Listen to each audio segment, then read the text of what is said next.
સમાજના સૌ આગેવાનોને ખૂબ ખૂબ અભિનંદન આપું છું કે સમાજના વિકાસ માટે, સમાજમાં શિક્ષણનું પ્રમાણ વધે, સમાજ સંગઠિત થાય અને આવનારા સમયમાં બીજા સમાજની સાથે સાથે આપણો સમાજ ખભે ખભો મિલાવીને ચાલે એટલા માટે આગેવાનો ચિંતા કરતા હોય.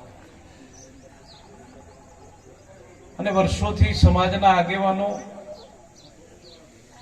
સમાજને કઈ રીતે આગળ લઈ જવા માટે પ્રયત્ન કરતા હોય. એમાંનો એક પ્રયત્ન છે સમૂહ લગ્ન છે.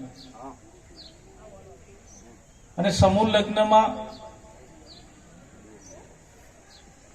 દીકરા દીકરીઓ પ્રભુતામાં પગલા પાડતા હોય. દરેક મા બાપનું સપનું હોય કે હું મારા દીકરા દીકરીને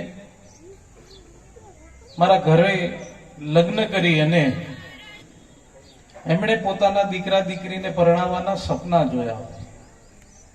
પણ જ્યારે આ સમાજનો યજ્ઞ છે અને સમાજના યજ્ઞમાં પોતે પોતાના દીકરા દીકરી માટે સપના જોયેલા હોય ને સાઈડમાં કરી અને સમાજ માટે એ અહીંયા લગ્ન કરવા માટે તૈયાર થયા એવા માતા પિતાને હું ખૂબ ખૂબ અભિનંદન આપું.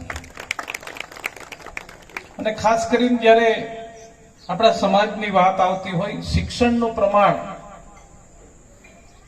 ખૂબ ઓછું હોય, પણ મારી સમાજના આગેવાનો અને યુવાનોને વિનંતી છે કે આવનારા સમયમાં સમાજ માટે જે સમાજ શિક્ષિત હશે એ જ સમાજ આવનારા સમયમાં પોતાનો વિકાસ કરી શકે અને પ્રગતિ કરી શકે.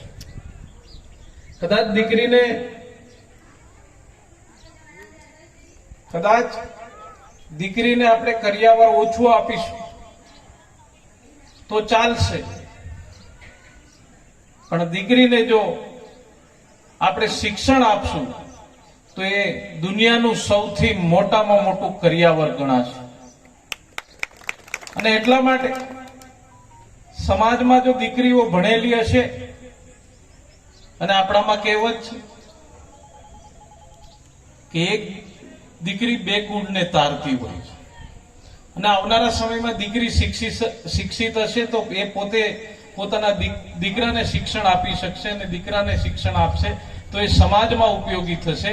એટલા માટે આવનારા સમયમાં દીકરાઓને તો ભણવાનું છે. વળી પાછા એમ કે છે કે રાજેશભાઈ કહી ગયા કે દીકરીઓને જ ભણવાનું, પણ દીકરાને ભણાવવાના છે, દીકરીને ભણાવવાના.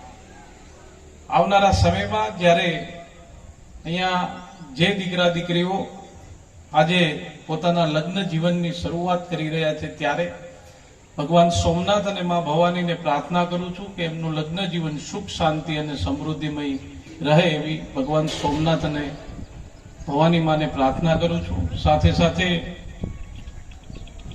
ટીંબાવાડી કોળી સમાજે પણ અહીંયા સહકાર આપ્યો છે.